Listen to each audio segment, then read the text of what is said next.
Hi. How's it going? What's going on?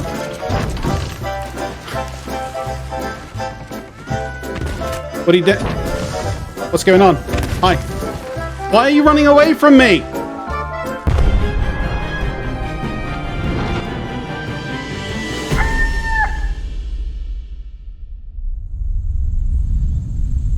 Hey, you beautiful buccaneers, Falcore here. So within the Tall Tale Journals for the Pirate's Life, there is one story that is particularly interesting about a pirate named First Mate Yenay that could possibly give us a little more insight into the lore of the Merfolk.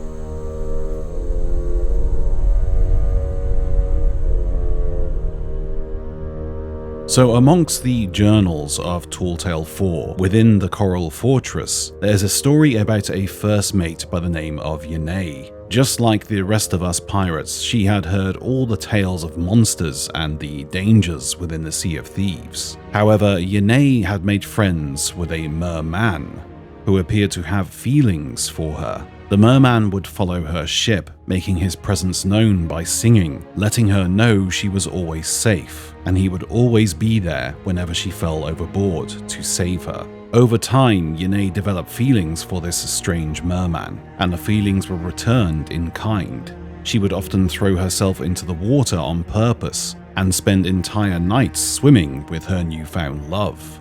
Her captain warned her of the merfolk and how there are rumors of a malevolent merfolk snatching people below the waves. She even warned that this very thing recently happened to several merchant vessels, which the Merchant Alliance had pirates looking for. But she ignored these rumors and continued to meet her friend every night. One night, on a meeting with him, she noticed a gash upon his arm. He refused to let her tend the wound, but she thought nothing of it.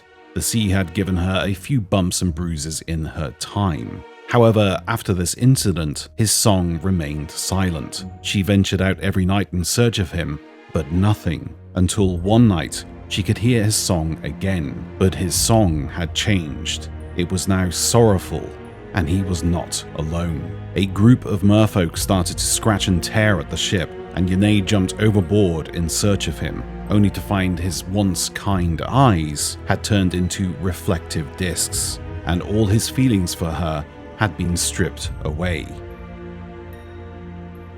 So that's cheerful.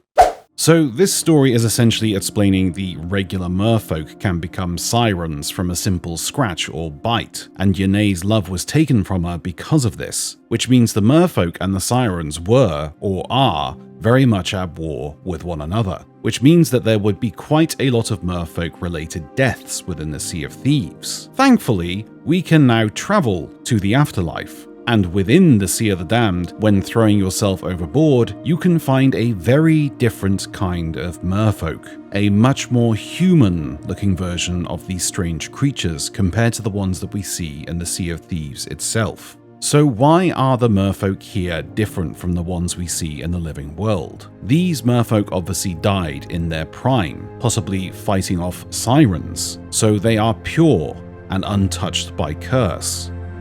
Remember when Yenay talked about her handsome merman who had scratches on his body? Now let's take a look at the merfolk in the living world. Scratches all over their bodies, and as a result, they appear to be morphing into something different. Are all the merfolk in the Sea of Thieves in the process of changing into the sirens? And if that is the case, someone needs to find a cure before all the merfolk die out. Thankfully, Yenay did survive the attack and is out there, somewhere, right now, looking for a cure.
And that explains why merfolks never spawn!